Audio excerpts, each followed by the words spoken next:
On this week's gaming and entertainment edition of My Take Radio, we got some new additions for Injustice 2, some season pass updates regarding the Legend of Zelda Breath of the Wild, some additions to Pokemon Go, plus I share my thoughts on the PewDiePie controversy. On the entertainment side of things, I got my 5-minute movie review for John Wick Chapter 2, plus the latest entertainment news of the week. The gaming and entertainment edition of My Take Radio starts right now. This coverage is live and uncensored, so if you have any small children present, you may want to have them leave the room.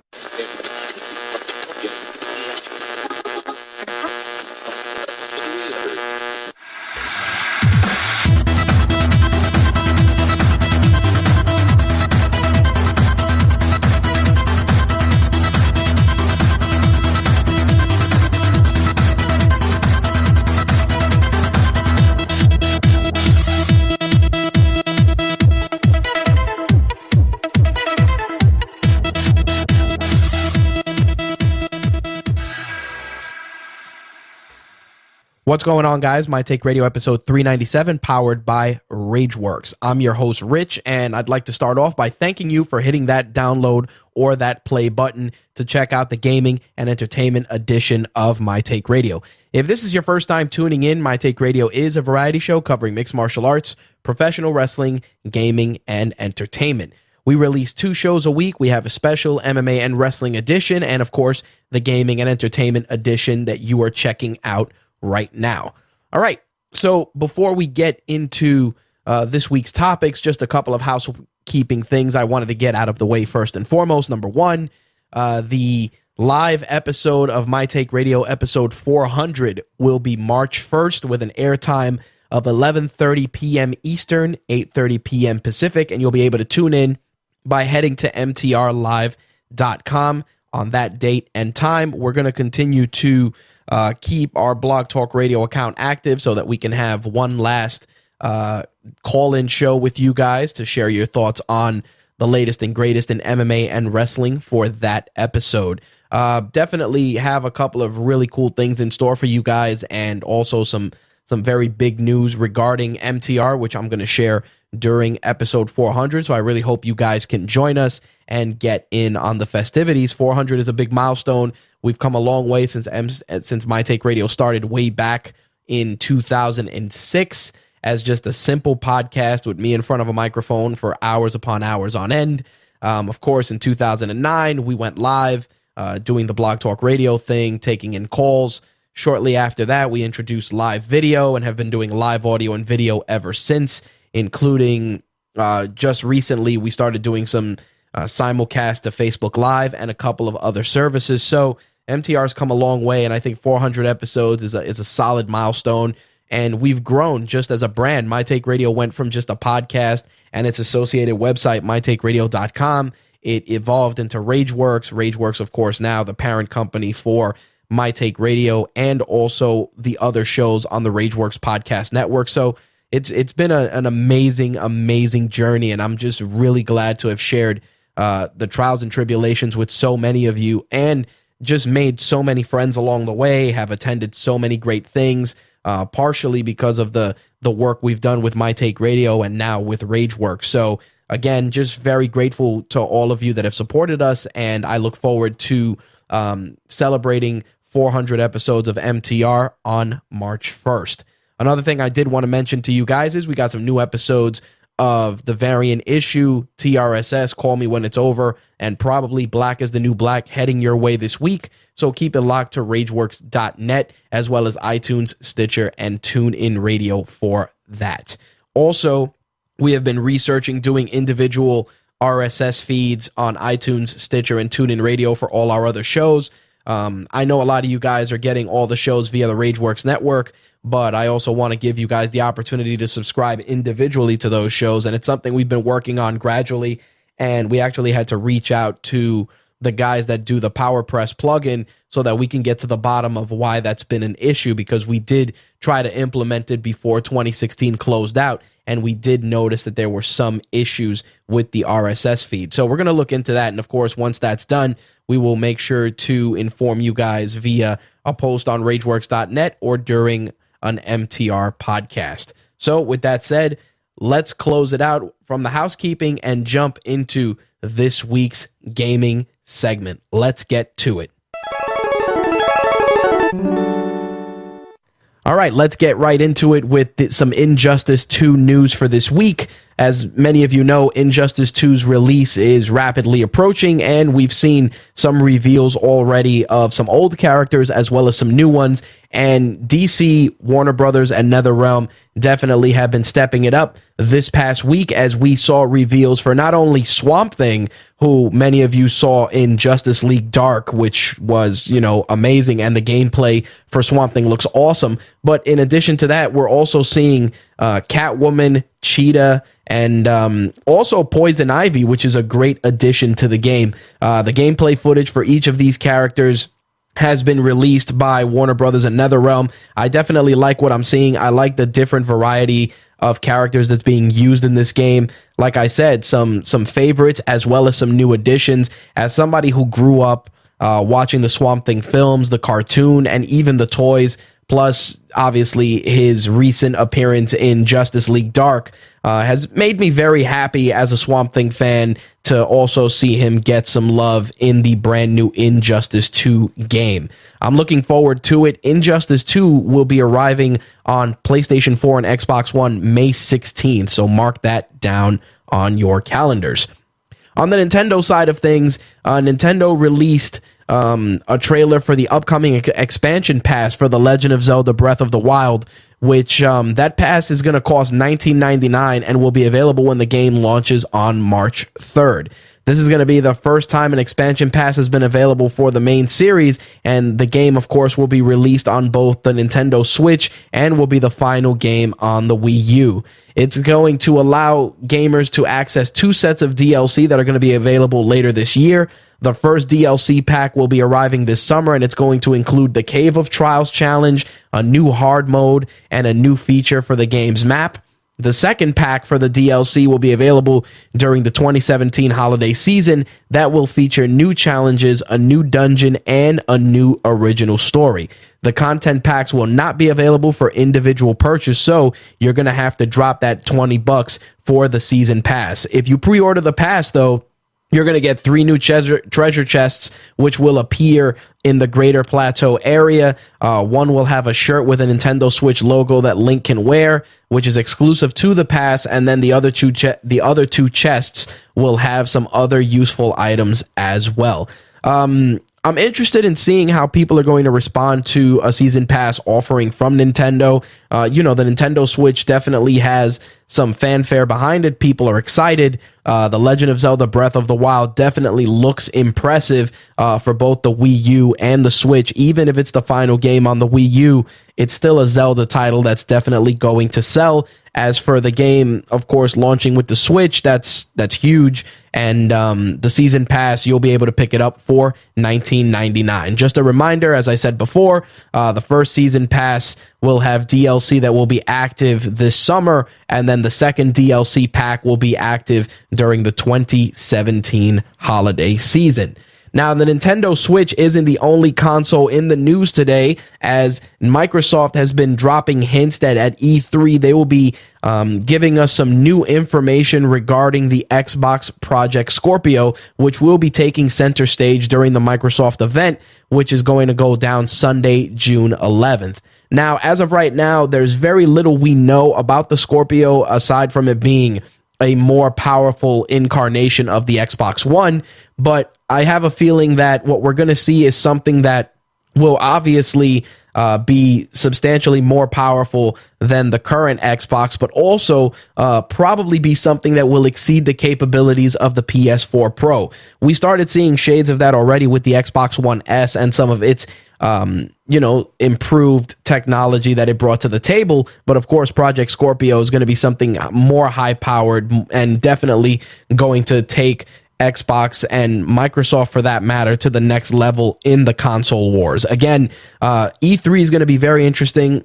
for that reason, and of course, something I talked about last week, the event being open to the public. So definitely going to be an interesting June for Microsoft and for those attending E3. Maybe we'll take a trip to California this year and get in on the excitement. Nonetheless, keep it locked to RageWorks.net for any news relating to Microsoft and the upcoming Project Scorpio system, which, as I said, will be the centerpiece from Microsoft's event at E3.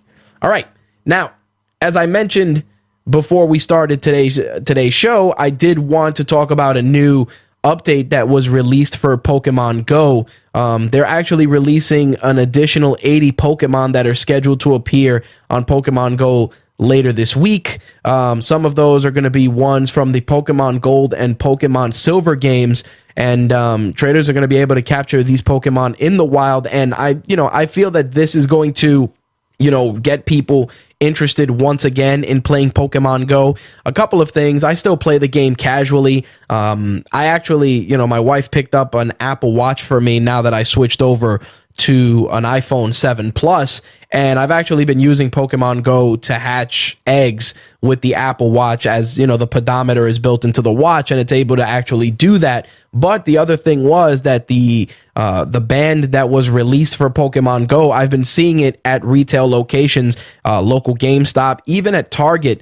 for the $29.99 price tag, and I've been contemplating picking one up just so I can have it maybe clipped to my bag or to my jeans or whatever, just to clip the band in a pocket and still play Pokemon Go, because it's a fun game. I still enjoy it, and obviously the band is going to allow you to automatically collect Pokestops versus on the Apple Watch, where you actually still have to manually access a Pokestop on the watch before being able to collect any of the items there. In addition to that, with the band, you'll actually be able to catch, it automatically tries to catch some of the more common Pokemon, not the ones that, obviously are more powerful and that you haven't caught before, but some of the common ones that you've caught already, Pidgeys, Rattatas, the usual. So, I mean, Pokemon Go's kind of outlived its welcome for some people, but for me, as somebody who wasn't a hardcore Pokemon player, I actually enjoy it. And I do a lot of walking, especially for events, so hatching eggs, doing the pedometer stuff, it's a nice plus for me personally. Not a big deal, but still something worth mentioning. So if you are a fan of Pokemon Go and you're still playing it, you're going to be able to see some of those new Pokemon start debuting on the game later on this week. Now, of course, the big gaming news that I wanted to get into is PewDiePie. PewDiePie was in the news this week for really getting himself in some hot water, which I'll break down in a moment. For those of you that don't know, PewDiePie is considered one of the most successful YouTubers in history, earning an estimated $6 to $7 million a year with his YouTube gaming videos. His approach isn't for everybody. There's some screaming, carrying on, some strong language, etc. But at the end of the day, he's a blueprint to the success that you can find on the YouTube platform. Is it right? Is it wrong? It's all about the person who's enjoying the content. Me personally, I've watched his videos. I feel that he's entertaining, a little over the top, and definitely not for everyone, but he definitely has a niche and is one of the guys that has really utilized the platform to reach a new level. Unfortunately, in doing that, he has pretty much become both a hero for those in the YouTube community that are looking to stake their claim and be successful, but also a guy that's looked at as somebody who got successful for no apparent reason other than screaming like a maniac during gaming sessions that he shared on YouTube. So, he's a mixed bag for many people. For me personally, I respect the guy's work ethic. A lot of work goes into what he does, and people don't understand that it's not just turning on a camera and playing a game and screaming and carrying on. You have to make sure that you're engaging, entertaining, and you also need to have consistency and a fairly strong technical background. Yes, you can edit with Windows Movie Maker and some of these other cheap softwares. Hell, you can even edit within YouTube, but making sure that your content is engaging, it's fun, and it's something that's very, very time consuming. One of the reasons why I stopped, me personally, doing My Take Radio live every week wasn't so much because of the live component. Yeah, that was a factor, but it was more so because of the amount, the extreme amount of time that was dedicated to editing both audio and video. I mean, right now doing the podcast, we actually are using a new software called Hindenburg Journalist, which has been on my radar for quite some time. And I actually did the 30-day trial, and I realized that the software is incredibly, incredibly good for editing. My editing time has gone from even an hour for a 2-hour show to maybe half an hour, sometimes even less. I mean, even now with this episode, this is an episode that may take me now maybe half an hour, outside of course, typing up the notes and putting it on YouTube and uploading it to iTunes and social media. But the bigger part of the process has been substantially scaled down. So there definitely is some work there. Now, in terms of the controversy, what ended up happening was PewDiePie, of course, has come a long way. He was part of the YouTube Red initiative. He's been part of the Maker, the Maker. I guess that's Disney's Maker Studios, which is the video production company that it bought in 2014, which was integrated with YouTube. So what ended up happening was that Disney and a lot of companies have actually distanced themselves or severed ties with PewDiePie because he actually released some videos with some anti-Semitic jokes and Nazi references. The Wall Street Journal pulled this up and found that 9 of PewDiePie's videos posted over the last 6 months included imagery such as swastikas, Nazi salutes, shots of Hitler. Last month alone, he actually did a video of a guy dressed as Jesus Christ saying Hitler did absolutely nothing wrong. He also paid 2 Indian men to hold up a banner reading "Death to all Jews," which he actually had done via Fiverr. PewDiePie has argued that it's not serious use of the imagery and is just something done for satire purposes. Now, a lot of people that have seen the story have been very, very divided. As you know, PewDiePie is no different than any other content creator that is leveraging the medium and leveraging some of the things that have happened, over the countless years as pieces for his videos, whether it's things regarding Nazi Germany, Hitler, anti-Semitism, etc. For me personally, this is where I stand as a content creator myself. There's a certain standard that you personally have to hold yourself to. And let me explain. If you're a comedian, if you're a person who does, more crass, more over the top content for distribution on YouTube or any other medium, then that's what you do. That's what you're known for. And the people that choose to consume your content are doing so at their own discretion. They know that, you have strong language or, sexual innuendos or, any other things. And because of that, they're either going to be compelled to enjoy your content or they're not. This goes back to personalities even on the radio. Some of my favorites, Opie and Anthony, Jim Norton, Howard Stern, etc. These are guys that they're called shock jocks, but they're just delivering content in an unfiltered fashion to the masses, and the masses either have the option to enjoy it or not. Now, in PewDiePie's case, I definitely do not feel that he is not without any sort of recourse, because the problem is once you are accepting money and signing agreements and being a representative or an ambassador for a brand, it doesn't matter what you do at that point, but you are in theory an employee, whether you choose to admit it or not. For those of us that create content on YouTube, we're actually using YouTube to distribute our content to the masses. That doesn't mean we're employees of YouTube, but there are standards and practices that YouTube has in place that as somebody using their service, we have to respect, whether it's, copyrighted stuff or language or anything else. If it's offensive, YouTube can and will exercise their right to defend their brand. And in PewDiePie's case, this is a guy, like I said, that we're talking about a guy that makes $7 million a year, between one to 5 million. It varies depending on which aspects of his business we're looking at. But the problem is that once he became part of YouTube Red and became somebody who was front and center, it's something where you got to ask yourself, did you go too far?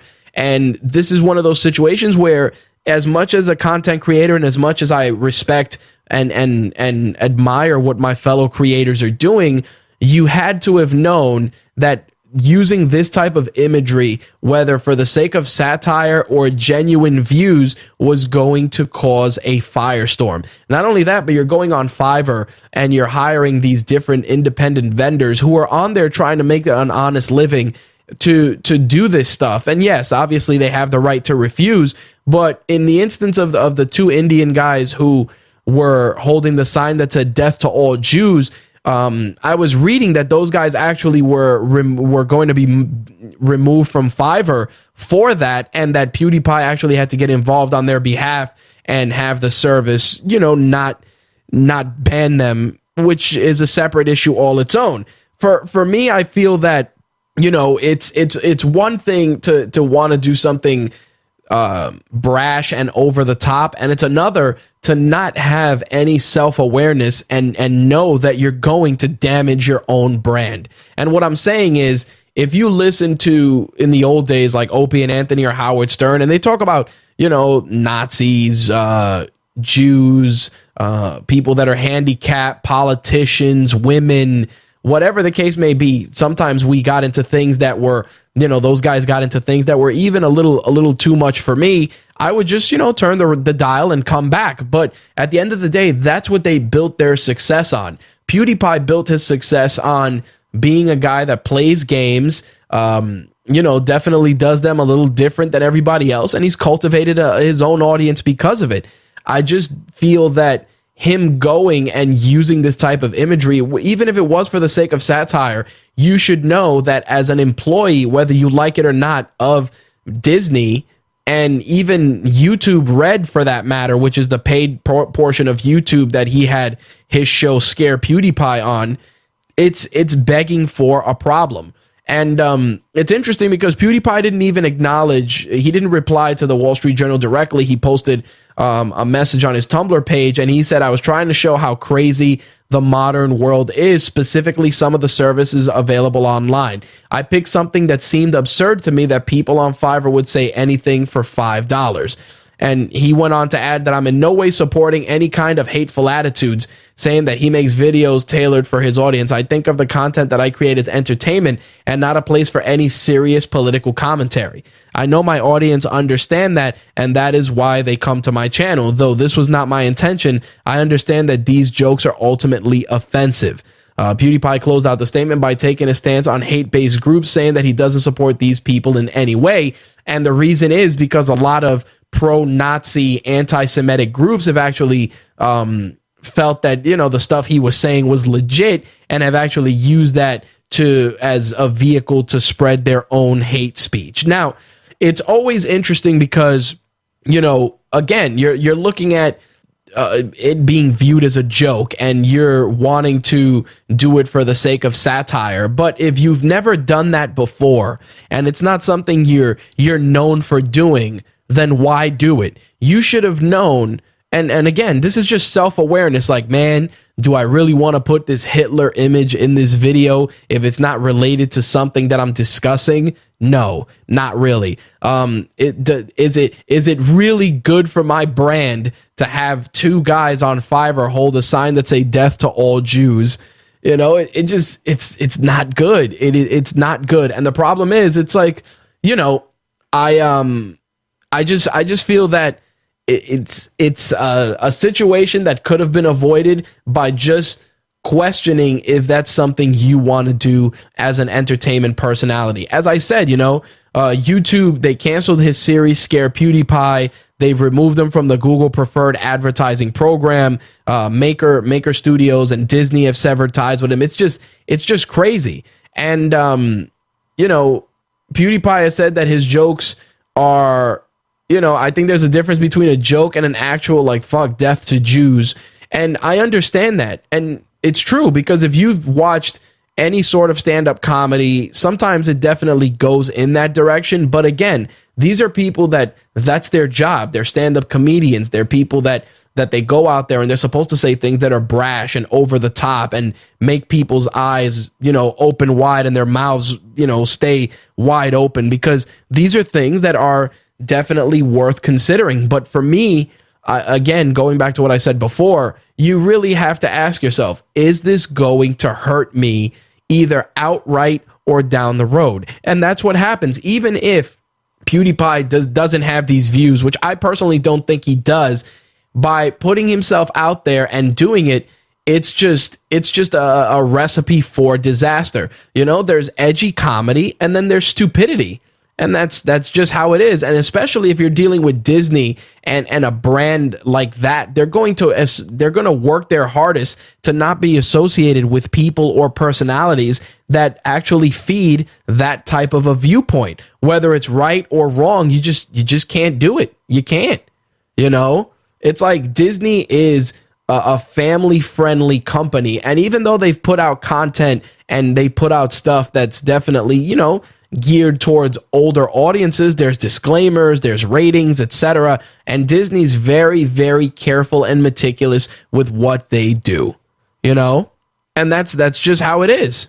I just feel that as an entertainer, whether it's an established entertainer or whether you're somebody who's hoping to make a name for themselves, whether it's as a vlogger or a YouTuber or etc., you got to really think about what you're going to say. As somebody who's been doing this for 400 plus episodes, I've said some off-color remarks, but I stand by what I say in the sense of it's part of a conversation, it's for the sake of comedy, but it's not something that's indicative of my personal views, and I make sure to put a disclaimer to acknowledge that. And I personally, hate speech, things like that.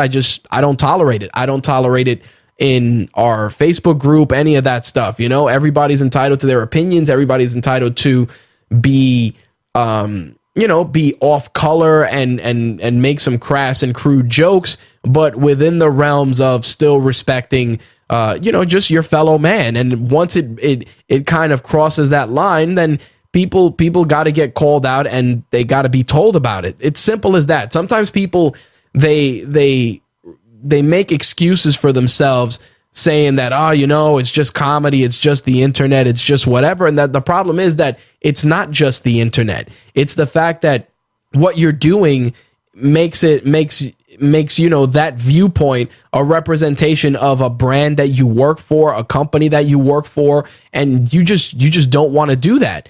And again, I get it. I get he was trying to do something for the sake of satire, but he should have been, he should have known that this was not going to end well. That's that. As soon as you said, I'm going to put this video of these guys holding a sign that says death to all Jews, you should have known that just wasn't going to end well. And again, can he bounce back and definitely be, be back in the public spotlight? Absolutely. But companies right now, he is kryptonite right now. He is toxic waste. They can't touch him. They can't, and he's gone on and apologized, and he's saying he went too far and et cetera, et cetera. And he said, and I quote, "I'm sorry for the words that I used, and I know they offended people, and I admit that the joke itself went too far." It's crazy that he apologized, but in the same video, he blamed the media, claiming that the comments have been repeatedly taken out of context. He said they don't call it jokes, they call it posts.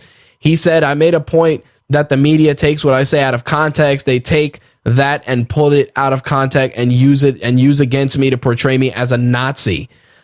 He went on to say that, the Wall Street Journal piece, of course, he had those 9 videos, etc. The Verge actually tried to get a comment, and the Wall Street Journal pretty much said that they stand by the reporting. It's interesting because in a piece that the Verge put out, they said that it's something where there's definitely certain things that you want to definitely discuss, but it's like anything else. Everything is open to interpretation when the words are not coming from you. And I definitely understand where PewDiePie was coming from. If he felt that he was misquoted or his commentary was taken out of context, that's fine, and you truly do have a right to defend yourself. But the proof is concrete. If you have anti-Semitic imagery, regardless of whether it's satire or not, and you're not a comedian or you're not somebody who's known for doing that type of content, it is going to raise a lot of eyebrows. It's crazy, because it's like, I understand he was saying, the media outlets blatantly misinterpret people for their own personal gain. He actually went on to say that the Wall Street Journal article was an attack on him, and it was an attack by the media to try and discredit him, to try and decrease my influence and my economic worth. And I can understand where he's coming from with that, but I gotta also be blunt in saying that, dude, you decreased your influence and your economic worth the minute you decided that was content that you wanted to put out there that had nothing to do with the shit you normally put out. It's that simple. It's insane. And again, I don't view him as a racist or a neo-Nazi or anything like that. I just view him as a guy that thought, hey, this will be funny, this will get people talking, but yes, it got people talking, but not the way he wanted. And like I said, he can probably bounce back from it, but for the time being, he is, he's napalm right now. Nobody can touch him. And a lot of companies are going to avoid him for the time being because they just don't want to be associated with that type of drama. It's no different than, Hulk Hogan's racial conversations that he had that were captured on tape. And even though they were captured on tape in a private setting, the fact is that those views did get out, and people of color view Hulk Hogan differently. And sure, we can move past it. We can, time passes and people will forget this stuff, but they'll forget it for now. And that's the thing. It's like there's been individuals who have said terrible things. I mean, Mel Gibson is a great example. Look at all the crazy shit that he's done, some of the, the anti-Semitic stuff that he said, et cetera, et cetera. And don't get me wrong, he was blacklisted and he was pretty much a pariah in Hollywood, and he's gradually made his way back. On as a matter of fact, he's actually in the entertainment segment this week for something related to an upcoming film, which I'm going to get into during that segment. And even for him, there's always redemption. There's a chance to right a wrong that you've done. But at the end of the day, you also have to be self-aware. And while, yes, maybe the commentary that he did may have been taken out of context to a point, the reality of it is he decided to post that content. He decided to do that. Nobody forced him to do it. And again, it's not what he does. It's different if it was, something used on Bill Maher or, Last Week Tonight with John Oliver or any of these other shows, Trevor Noah, where it's part of the programming. It's part of, the delivery. It's part of what they're trying to get across. You're a guy that does gaming videos, and yeah, you do some vlogs and some other stuff, but your bread and butter is your gaming niche. And if you're going to go outside of that niche, then you need to start off small and you need to build that niche up if you're going to dip your toes in that pool, because that's a pool that has the potential to be a slippery slope. It's no different than deciding to talk about politics online. Once you get into that space, you're going to say some things that people may not agree with, and sometimes people may view it as personal attacks on their beliefs, their heritage, or etc., and you got to be ready for it. And as a guy who puts out gaming videos, I just feel that that's not something he personally should have done. And now he's ruined his reputation. Companies don't want to touch him, and he's definitely going to be hurt financially. But yeah, the Wall Street Journal piece was part of that, but he did it to himself. He shot himself in the foot. Simple as that. All right. I think that's a good way to close out the gaming segment for this episode. Definitely going to keep you guys updated with that, with any new developments on that story. I'd love to hear what you guys have to say. I know I posted this post in our Facebook group, and I've seen some great commentary from some of our regulars in there, and I'd love to hear from the rest of you. So definitely make sure to check out the post regarding PewDiePie in our Facebook group, and let me know your thoughts. Maybe I can read some of them on air next week. And if anybody's interested in coming on air, if you're a YouTube creator that has a particular opinion about that, definitely hit us up as well. I'd love to talk to you, whether it's for a written piece or even for a podcast episode. We can take a deep dive into that stuff. All right, let's switch gears and jump into this week's entertainment news. Let's get to it.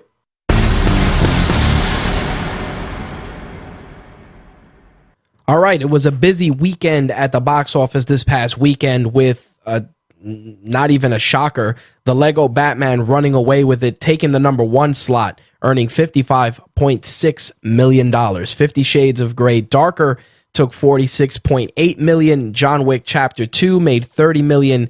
Split earned an additional $9.3 million to bring its total to $112.3 million. Hidden Figures was number 5. A Dog's Purpose was number 6. Rings was number 7. La La Land earned an additional $5 million to bring its total up to $126 million. Lion was number 9, and The Space Between Us was number 10. All right, so as usual, whenever I go to check out one of the movies at the box office, I started doing a 5-minute movie review on the show. Of course, there is a full review on rageworks.net, and for this week, I am giving you a 5-minute movie review of John Wick Chapter 2. Now, John Wick Chapter 2 continues pretty much right after the events of John Wick Chapter 1.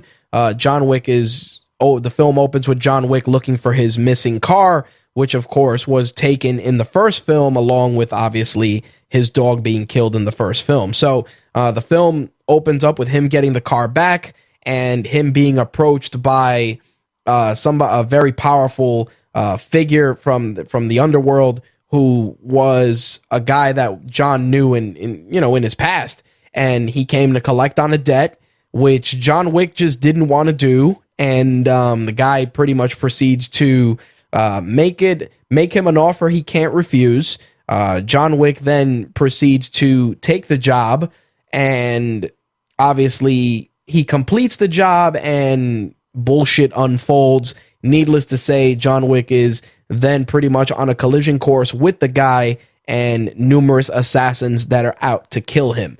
The film definitely turns up the action from the first film substantially. There is tons of violence, tons of shooting, tons of people getting shot in the chest and in the head on more than one occasion. Definitely a step up in terms of action. Now, the story itself was solid. We get it. John Wick is trying to move away from that life. He's just trying to be simple. He's trying to stay retired. But obviously, fate has other plans because nobody is allowing him to stay retired. And because of that, obviously, he's got to go out and do what he does best, which is pretty much put bullets in fucking people's heads. And that definitely was the case. Now, there definitely was obviously a bigger budget. We got to see some fresh faces. We got to see Common. We also got to see Lawrence Fishburne, which was the first time him and Keanu Reeves have been on screen since The Matrix. Ruby Rose, who was the new latest darling in the action genre, obviously being a tattooed model and just having a very unique look has made her marketable for films, including Triple X and a couple of other films. I thought that she was going to have a more prominent role in John Wick Chapter 2, but while her role was definitely, more than most, the payoff for her character wasn't that great. I also felt that the villain as a whole was a very, very big letdown. I felt that what redeemed the story was the fact that, when the film ended, we knew that Chapter 3 was all but guaranteed, especially because of how the film, how the film concluded. And I thought that was pretty much the bigger part of that story. As somebody who enjoys films like Hard Boiled, The Killer, The Raid, and movies like that, I can respect what was done with John Wick Chapter 2.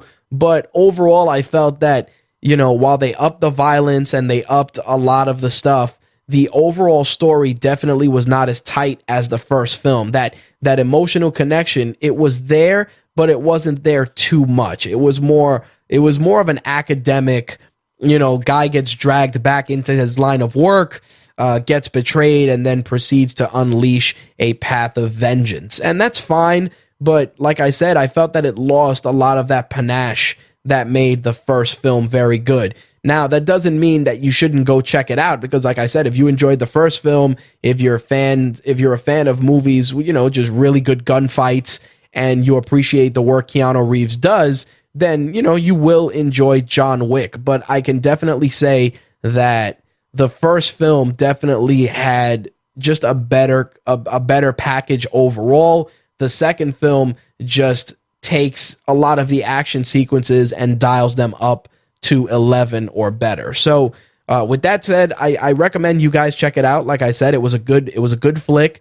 To get my full detailed analysis, definitely check out my review on rageworks.net. And by all means, feel free to let me know your thoughts on the film, whether in the comments section for the review or in our Facebook group as well.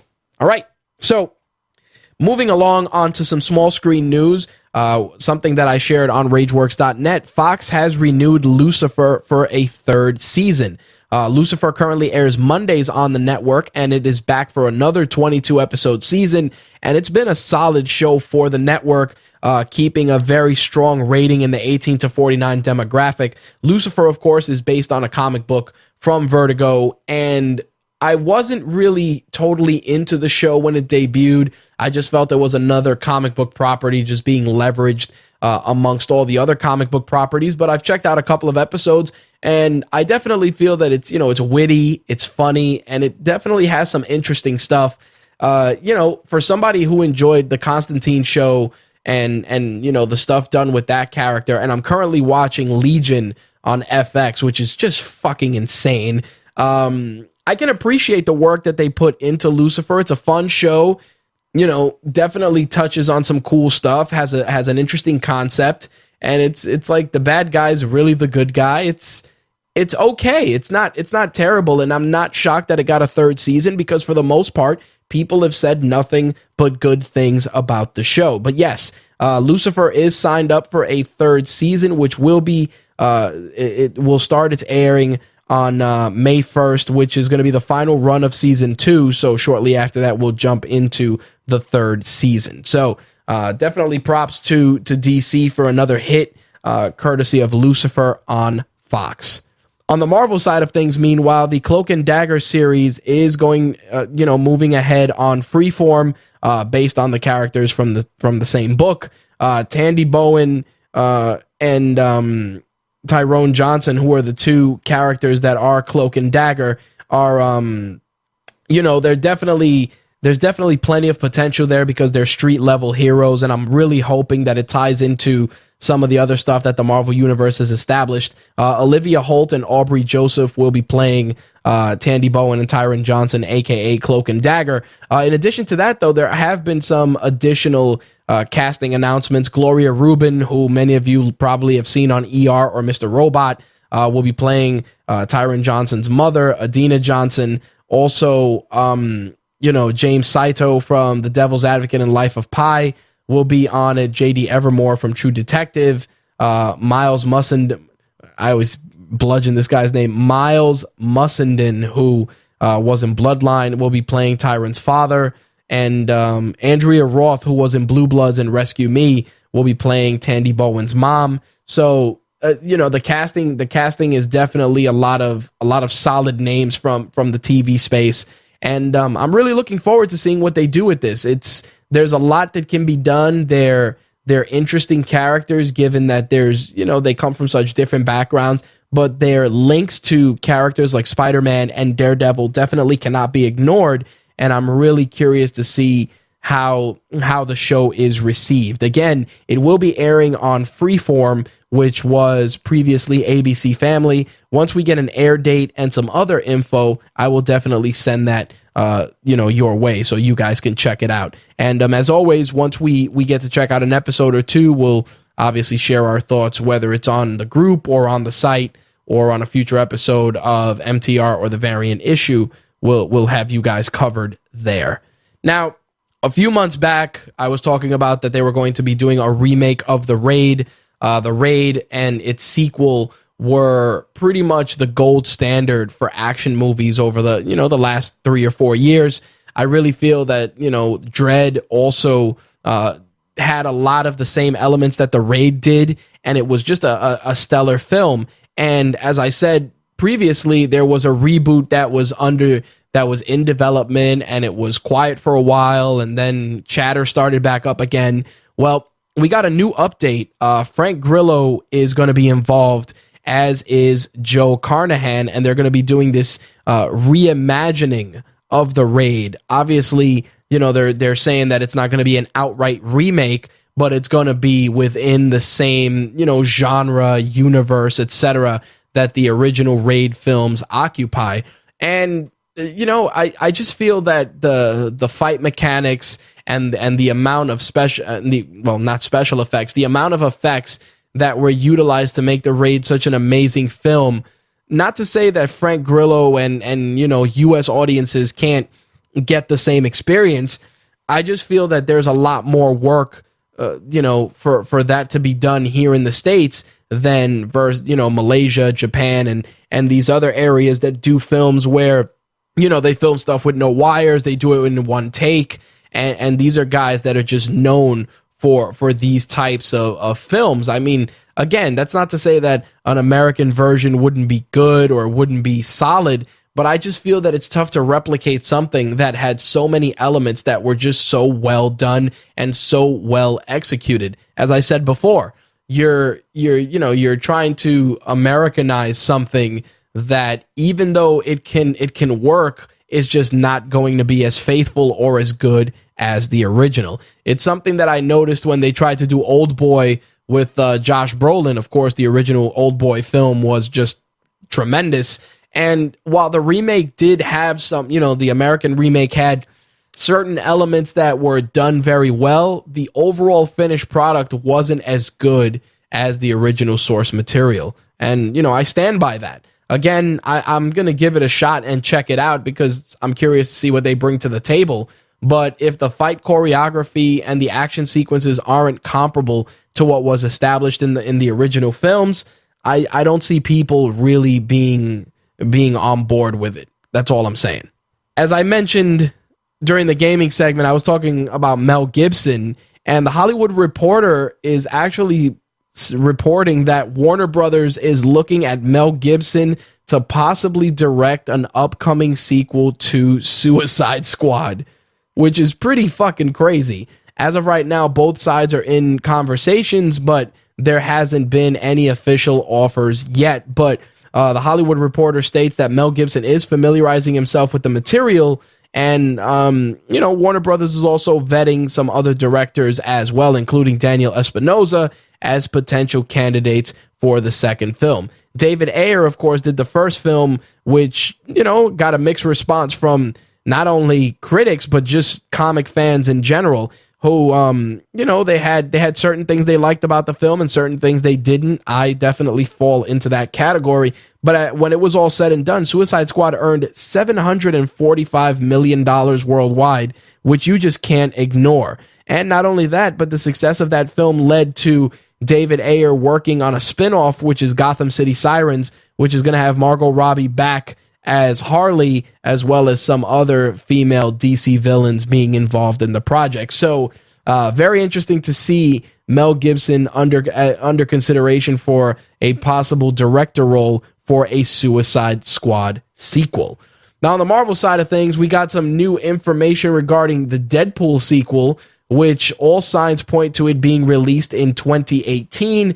The director for John Wick, David Leitch, has been tapped to direct the film, and we may be seeing even more X-Men in the film as well. We already know that Cable is pretty much all but guaranteed, but we're going to see some other X-Men as well. Maybe we'll see the return of Negasonic Teenage Warhead, and maybe we'll even see the return of Colossus. But another character that's been making the rounds lately, who is pretty much guaranteed to be in Deadpool 2, is Domino, who many of you may know as being a member of X-Force alongside Cable. And there's been a lot of speculation with regards to the casting of Domino. Some people are saying that, Mackenzie Davis was going to take the role, but that rumor was pretty much killed. Sienna Miller was also an actress that was mentioned. Kerry Washington was mentioned. But as of right now, there's been no concrete casting notifications with regard to the possibility of Domino. As of right now, pretty much what's been said is that the character will be in the film, but, nothing concrete has been established yet. Uprocks in their piece actually said that there was a role that was very Domino-esque that was considered, but wasn't specifically Domino. As of right now, the casting rumors that I've read, like I said, Sienna Miller, Gugu Mbatha Raw, and also Kerry Washington have all been considered thus far. But at the end of the day, until something concrete comes out, it is just that speculation. The only thing I can say is that Cable is pretty much guaranteed. Not 100% sure if the Pierce Brosnan rumor is continuing to circulate through the tubes, but that pretty much seems to be, the lead thus far, that Cable is going to be Pierce Brosnan, which I don't think is bad, but I don't think is good either. I still feel that Stephen Lang is pretty much Cable personified, but who knows? Maybe the directors will surprise us. In any case, Deadpool 2 is on deck to hit theaters in 2018. Now, I got to pose a question to you guys. If you guys have any recommendations on who you would like to see play Domino in Deadpool 2, feel free to share your thoughts. Either email me so I can read it on air, or we'll pose the question in the Facebook group and see what you guys have to say about that. In any case, that is going to wrap up the entertainment segment for this week, and it's even going to wrap up the show. So I've given you guys my take on gaming and entertainment this week. As always, I'd love to hear yours. Feel free to reach out via social media. You can find My Take Radio on Twitter at My Take Radio, and you can also interact with us via all the different social media accounts for Rageworks. We are on Instagram, Snapchat, Google+, Pinterest, Twitter, of course, Facebook, where we have not only a Facebook fan page, but also a Facebook group as well. Links for all that will be in the show notes for this episode. If you're interested in being a guest on a future episode of My Take Radio or any of our other shows, drop me a line, mtrhost@mytakeradio.com or rich@rageworks.net, whichever you prefer. All right, guys, I want to thank all of you guys for tuning in to My Take Radio episode 397, Gaming and Entertainment Edition. Join us next week for episode 398 and 399 as we continue our march to My Take Radio episode 400. Thank you guys for listening. Peace.